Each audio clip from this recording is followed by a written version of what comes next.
अब ये student relation को देखिए। इस स्टूडेंट रिलेशन में आपके student ID, student name, course ID, course name, faculty ID, faculty name and salary, ये आपके एट्रीब्यूट है। ठीक है ना, इस स्टूडेंट रिलेशन में ये सभी आपके एट्रीब्यूट है।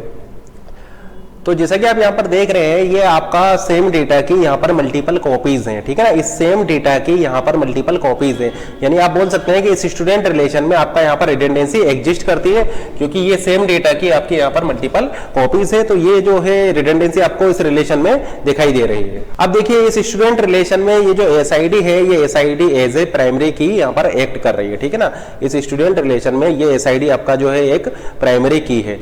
अब इस रिडंडेंसी की वजह से आपको क्या क्या प्रॉब्लम आ सकती है। ठीक है ना, problem because of this redundancy. तो फर्स्ट प्रॉब्लम हो सकती है यहाँ पर अपडेट एनोमलीज, सेकंड है इंसर्जन एनोमलीज, और थर्ड प्रॉब्लम आपकी यहाँ पर इस रिडंडेंसी की वजह से आ सकती है डिलीशन एनोमलीज। देखिए, ये रिडंडेंसी की वजह से क्या प्रॉब्लम आ सकती है। तो फर्स्ट प्रॉब्लम आ सकती है अपडेशन एनोमलीज।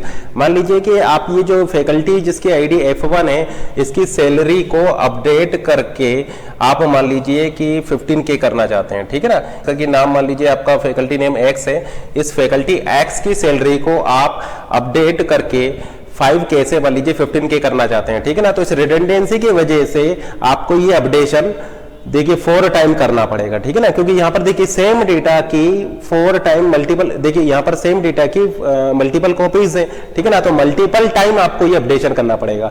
तो ये आपका अपडेशन में ये रिडंडेंसी प्रॉब्लम कर रही है, क्योंकि अगर आप किसी भी डेटा को अपडेट कर रहे हैं और वो डेटा आपका रिडंडेंट है, तो आपको उस डेटा को मल्टीपल कॉपीज पर जाकर के उसको अपडेट करना पड़ेगा। फॉर एग्जाम्पल, यहाँ पर फैकल्टी एक्स को की सैलरी को अगर आप 5K से 15K अपडेट कर रहे हैं, तो फिर आपको यहाँ पर मल्टीपल टाइम उसको अपडेट करना पड़ रहा है। तो इस टाइप की प्रॉब्लम को हम बोलेंगे अपडेट एनोमलीज। ठीक है ना, तो इस रिडंडेंसी की वजह से ये अपडेशन में प्रॉब्लम क्रिएट कर रहा है, मल्टीपल टाइम आपको अपडेट करना पड़ रहा है। ठीक है ना, अब डिस्कस करते हैं इस इंसर्जन एनोमलीज को। तो मान लीजिए कि आपको इस स्टूडेंट रिलेशन में एक नई फैकल्टी के डेटा को इंसर्ट करना है। ठीक है ना, मान लीजिए आपका जो एक नई फैकल्टी आपका ज्वाइन कर रही है, तो उस नई फैकल्टी को आपको इस स्टूडेंट रिलेशन में इंसर्ट करना है। तो उस नई फैकल्टी की आईडी है F3, उस न्यू फैकल्टी का नेम मान लीजिए Z है, और उसकी सैलरी मान लीजिए 10K है। वो नई फैकल्टी का जो कोर्स है वो C3 है, और कोर्स नेम मान लीजिए उसका जावा है। तो आप उस नई फैकल्टी के डेटा को इस स्टूडेंट रिलेशन में इंसर्ट नहीं कर सकते हैं। वो यहाँ पर इस इंसर्जन में आपका प्रॉब्लम क्रिएट करेगा, क्योंकि देखिए वो नई फैकल्टी है, वो नई फैकल्टी है तो उसके पास कोई स्टूडेंट नहीं होगा। ठीक है ना, वो नया फैकल्टी आपका इंस्टीट्यूट में आया है, तो उस नई फैकल्टी के पास आपका इनिशियली कोई स्टूडेंट नहीं होगा।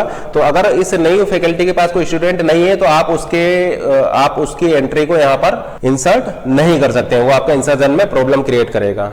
ठीक है ना, क्योंकि ये न्यू फैकल्टी है, इसके पास अभी आपका कोई भी स्टूडेंट नहीं है, तो आप उसके डेटा को इस रिलेशन में इंसर्ट नहीं कर सकते। अगर आपको फिर भी इस न्यू फैकल्टी को इंसर्ट करना है इस स्टूडेंट रिलेशन में, तो फिर आपको यहाँ पर कुछ डमी डेटा को इंसर्ट करना पड़ेगा। ठीक है, कुछ ऐसा डेटा यहाँ पर डालना पड़ेगा जो एक्चुअली में आपका एग्जिस्ट ही नहीं करता होगा।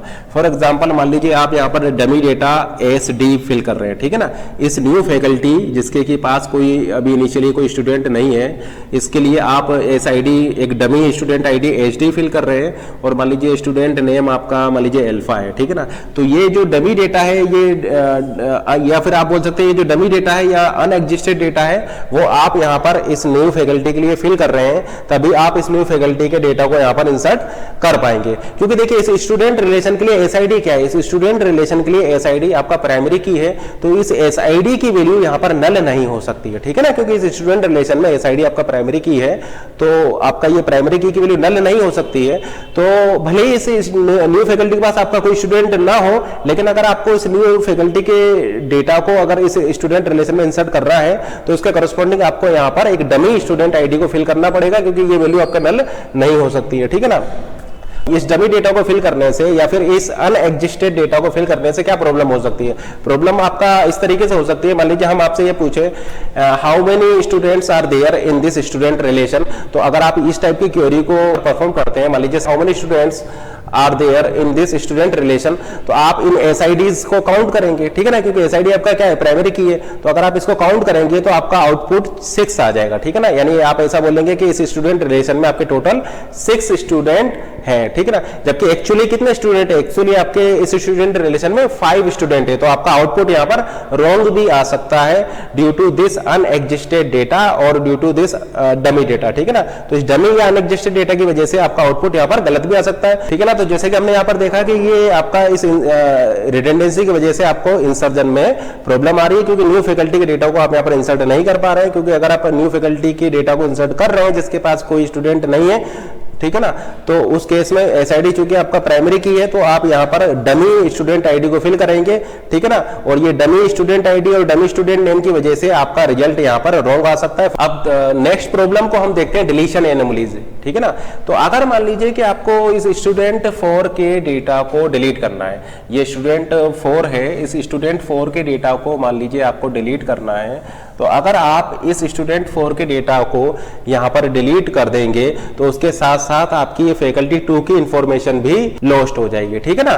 तो आप यहां पर अगर स्टूडेंट 4 को डिलीट कर रहे हैं, स्टूडेंट 4 के रिकॉर्ड को डिलीट करेंगे, तो उसके साथ साथ आपका फैकल्टी 2 की इंफॉर्मेशन भी आपका लॉस्ट हो जा रही है। तो इस टाइप की प्रॉब्लम को हम बोलेंगे डिलीशन एनोमलीज, ठीक है ना। तो ये जो तीनों प्रॉब्लम अपडेशन, इंसर्शन या डिलीशन प्रॉब्लम आ रही है, ये आ रही है बिकॉज ऑफ दिस रिडंडेंसी। इस रिडंडेंसी की वजह से आपका ये प्रॉब्लम आ रही है, इस रिडंडेंसी की वजह से हमें अपडेट करने में प्रॉब्लम आ रही है, इस रिडंडेंसी की वजह से हमें ये इंसर्ट करने में प्रॉब्लम आ रही है, उस रिडंडेंसी की वजह से हमें ये डिलीट करने में प्रॉब्लम आ रही है। अगर हम इस स्टूडेंट 4 के रिकॉर्ड को डिलीट करेंगे तो उसके साथ साथ ये फैकल्टी 2 की इंफॉर्मेशन भी लॉस्ट हो जाएगी।